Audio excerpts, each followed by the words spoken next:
Imagine the scene, a seemingly ordinary family dinner, when suddenly the son, in a firm voice and sharp looks, releases the bomb. Arrives, mother. Take your things and get out of my house. The silence that followed was deafening.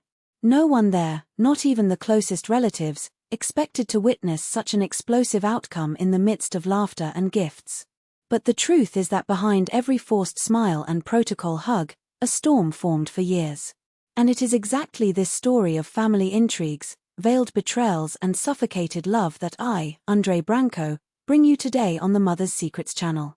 Prepare for a report that will make you rethink the boundaries between care and control, between love and possession. Because not always who says I just want your good is telling the truth. Marina Terakova saw himself as the perfect mother. For 22 years, he raised his only child, Artem, after her husband abandoned her home when the boy had barely 3 years old. He sacrificed dreams, career, and even the chance to rebuild her effective life, or at least that's what she told everyone wounded proudly. At 55, he kept his appearance impeccable, aligned clothes, hair in place, discreet makeup. He worked as an accountant in a construction company, earned little but enough to live in his modest room apartment on the outskirts. It seemed pleased. But Marina's ambition went far beyond that. Artem, his pride, had graduated in economics, arranged a good job and married to Katia, a simple family college colleague. When Kirill was born, the long-awaited grandson, Marina vibrated not for the baby itself, but for the opportunity.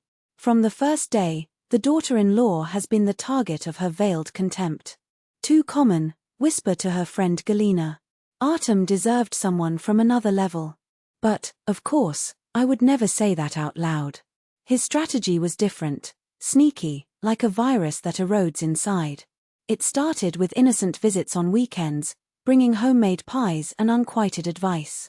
Katia, polite, smiled and thanked, while Marina reorganized the cabinets, criticized the house's storage and adjusted the baby's routine.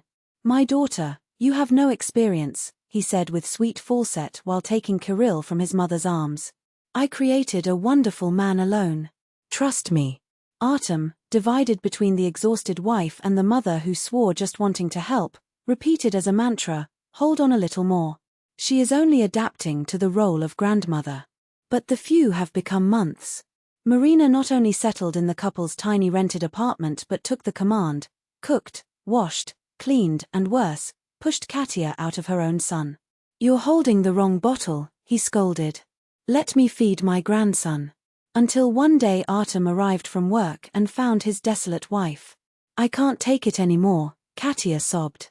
"Your mother threw away the milk I took to Kirill. He said it was of low quality and prepared formula. It was the drop of water." For the first time, Artem confronted his mother, asking for space. Offended Marina returned to her house, but only for a week.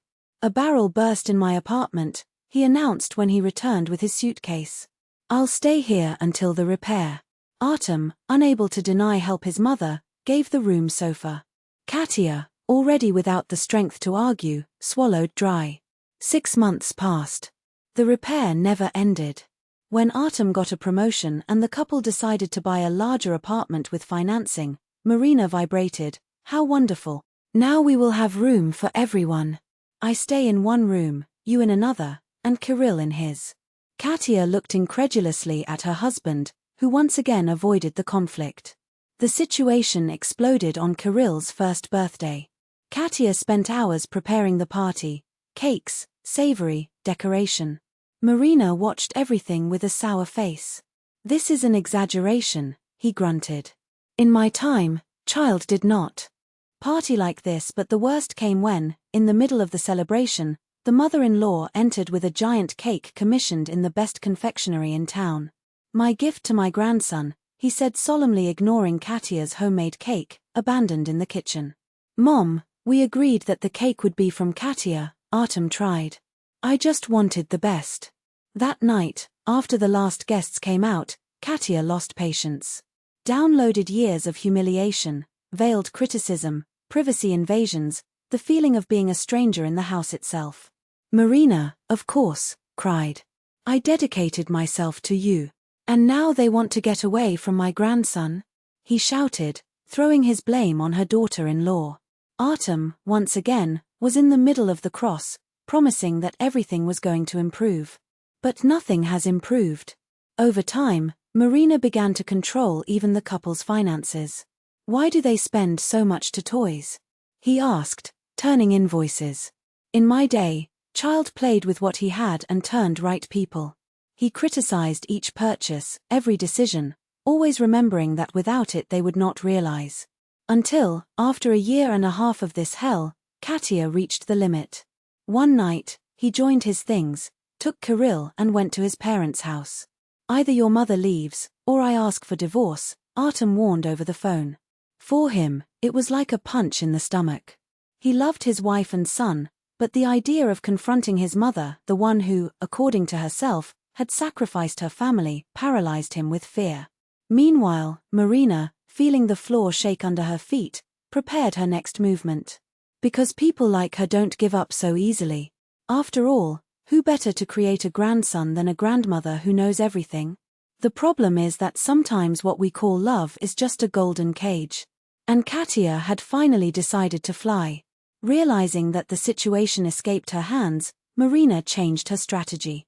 In a shaky voice and damp eyes, she approached her son, placing her hand on her arm with calculated tenderness. "Son, I understand everything," he whispered, as if every word weighed a ton of sacrifice. "Katya is young, it must be hard for her to share the house with me. If that's what you want, I'm leaving." But then, with a theatrical sigh, he added, "Just don't forget that I dedicated my life to you. I created you alone, spent nights in clear, deprived myself with food so you had studies. And now, old and sick, you throw me out like a used rag." Artem felt the weight of guilt crush his chest. The mother's words were like rusty knives, cutting deep into her insecurities. He went to Katya, pleading to come back, promising that everything would be different. Katya, who loved her husband after all, agreed to give the family one more chance, but with one condition: Marina would go back to her own apartment. The mother-in-law, with a martyr sigh, pretended to be accepted, got her things and gone. For a while, he reigned a fragile peace. Katya and Kiryusha returned home. Artem breathed relieved, believing that the nightmare was over. Until, a month later, the doorbell rang. "My pressure went up," Marina complained, leaning on the door as if every step had taken her on the brink. "The doctor said I can't be alone. Can I just stay a few days?" A few days became a week. A week extended for a month. And it all started again. Marina resumed control, pushing Katya to the periphery of her own house. "I know what is best for the boy," he decreed, with the authority of those who never doubt herself. "I have experience, and you're still new, inexperienced." When Katya found out she was pregnant with her second child, the news should have been of pure joy. But Marina reacted as if it were a statement of war. "Did you lose your head?" he exclaimed, raising his hands in despair. "There. NDA are paying the mortgage, Kiryusha has barely turned 2, and you want another? Who will take care? I'm no longer old for 2 grandchildren." For the first time, Artem lost patience. "Mom, no one asked you to take care of our children," he cut dry. "We will realize." Marina was offended, plunging into a frowning silence that lasted days. He ignored her daughter-in-law, barely looked at her grandson. But Katya had already decided that she wouldn't retreat anymore. She investigated. And found the truth: Marina's apartment never had leaks, never in renovations. In fact, she had rented him for 2 years, receiving good extra money that hid from her son with the same zeal with which she hid her manipulations. When Katya told Artem, he refused to believe. "You're exaggerating because of hormones," he said, as if Katya's pregnancy was an excuse for paranoia. Then she proposed a test: "Let's go there. Let's see with our own eyes." What they found left them speechless. The door was opened by a young couple with a child on his lap. "Who do you look for?" asked the woman, confused. "This is my house," he stammered Artem, then correcting herself. "I mean, it's my mother's apartment, Marina Stepanovna Terekova." The tenants exchanged glances. "We rented this place 2 years ago," the man explained, extending a signed contract. "Here it is. Signed by your mother." Artem took the paper with trembling hands. Each word was a betrayal. On the way back, he said nothing. But that night, when Kiryusha was already sleeping, he faced his mother. "Why did you lie on the apartment?" Marina tried to justify himself, then attacked. "So what? It's mine, I do what I want," he shouted. "I just wanted to be close to my grandson, help you. What's wrong with that?" "The wrong thing is that you fool us," said Artem, with a calm that burned. "I received money from this apartment as I lived at our expense." "Ungrateful," she shouted. "I sacrificed myself for you. I was hungry, sleepless nights, and now accuses me for a piece of bread." Artem shook his head, exhausted. "Mom, I think you better go back to your apartment. Katya is pregnant again. We need space." "Ah, is it?" Marina laughed, bitter. "Of course. This is all her fault, her Katka, who poisons you against her own mother. You can't imagine how she treats me when you are not. How to humiliate me, how to curse me." Katya, who heard everything from the corridor, couldn't stand it. He entered the room, pale, but firm. "Marina Stepanovna, stop that. You know it's a lie. Shut up, you slut." He ran the mother-in-law, his eyes injected with hatred. "You destroyed this family. Stole my son." Artem was paralyzed. I had never seen the mother like this, uncontrolled, cruel. "Mom, calm down. No one is stealing anything. We just want to live our lives." But Marina no longer heard. The words gushed as poison, accusations, insults, threats. When Katya tried to answer, the mother-in-law lifted her hand as if to hit her. Artem intercepted the gesture in the air. "What are you doing?" he asked, horrified. "She's pregnant. It matters to me," shouted Marina out of her. "This witch hypnotized you. Now you want to throw me on the street like a dog." It was then that Kiryusha woke up, frightened by the screams. He started to cry, calling his mother. Katya ran to her son's room, while Artem was alone with the ghost of the woman who was once her mother. "Mom," he said, with a firmness he had never used before. "I ask you to leave. Tomorrow I help tidy up and take you back." Marina collapsed in tears, accusing him of betrayal.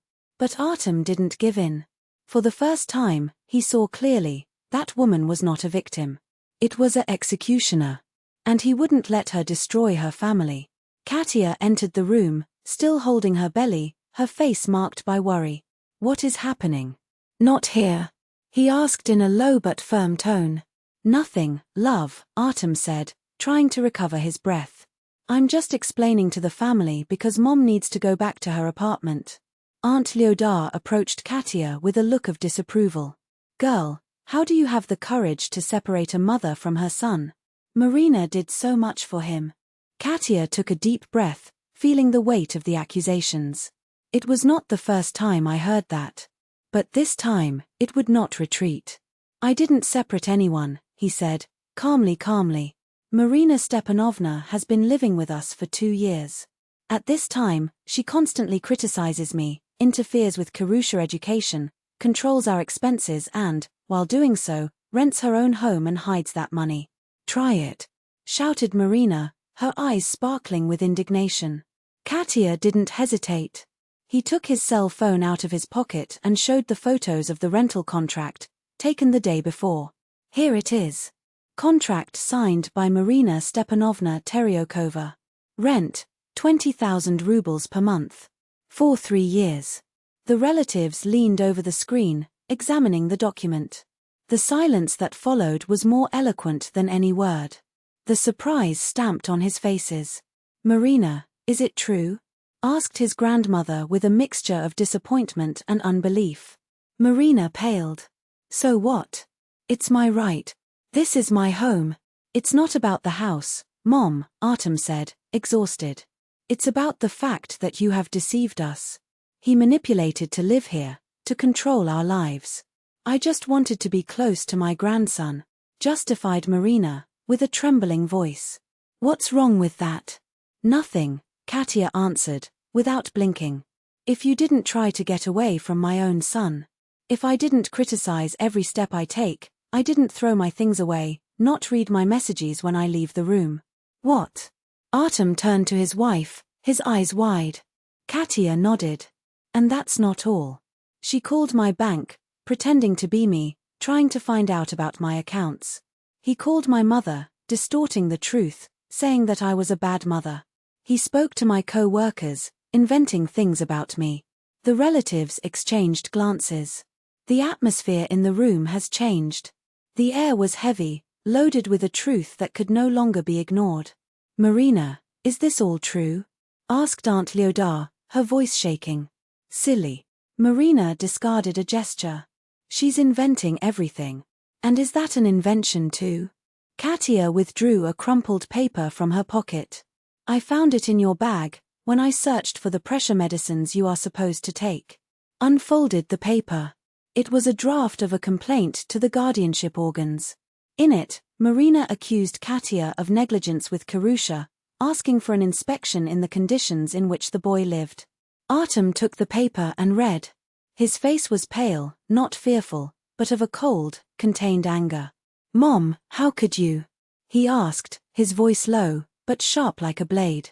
Were you willing to destroy our family because of your envy? I just wanted to protect my grandson, shouted Marina. She is a bad mother. Leave him alone, do not feed right. Enough, Artem cut firmly. Katya is an amazing mother.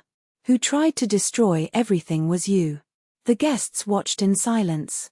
Little by little, the understanding of the truth was reflected in his looks. Marina, arrange her things, said her grandmother suddenly with an authority that left no room for discussion. We will take her home. What? Marina turned to her mother, incredulously. Are you against me too? I'm not against you, said the elderly woman sadly. But what you are doing is wrong. This boy has his own family. He needs to live your life, and you need to respect his choices. Marina looked around, seeking support, but everyone diverted her eyes. No one wanted to be part of that dirty theater.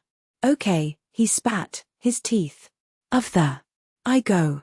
But you will regret, Artem. When she leaves you with 2 children in your hands, don't cry on my shoulder. Artem did not answer. He just approached the closet and began to get things out of his mother. The relatives helped in silence. Katya removed herself to Kiriam's room, unintentionally witnessing that painful moment. 2 hours later, everything was packaged. A cousin of Artem called a taxi to take Marina and part of her things. The rest, Artem promised to deliver later. Before leaving, Marina made a last pressure attempt. You're breaking my heart, he said, dramatic. After all I did for you. But Artem no longer let herself manipulate. I love you, Mom, he said serene. But you need to learn to respect my family. It will be welcome here when ready to accept Katya as my wife and the mother of my children. Marina snorted, turned her back and headed for the door. The relatives followed her, throwing compassionate glances at Artem. When everyone went, he sat on the couch and covered his face with his hands. Katya left the child's room and sat next to her side. Are you well? He asked, caressing his shoulder. I am, he said, raising his head. I just didn't imagine it would reach this point. I always thought we had a special bond, that she just wanted the best for me. She loves you, Katya said, with a sad smile. Just don't know how to let go. Artem hugged his wife. I'm sorry for everything. I should have seen it before. Okay, she smiled. The important thing is that we are together. 5 years later, Artem and Katya won a daughter, Alice. Kirusha was already in school, and Artem had been promoted again, finally setting the mortgage of the house. He has learned that sometimes firmness is necessary to protect those who love themselves even if it means facing who should be their greatest support. Katya, in turn, stopped taking Marina's criticism to the personal side, understanding that behind her were the frustrations of a woman who never knew how to live beyond others. As for Marina, alone in her apartment, she was forced to rethink her life. He enrolled in a computer course, began attending the pool and even made friends between the neighbors. Over time, he realized that life does not end when children grow and that happiness does not depend on controlling the fate of others, but on building their own.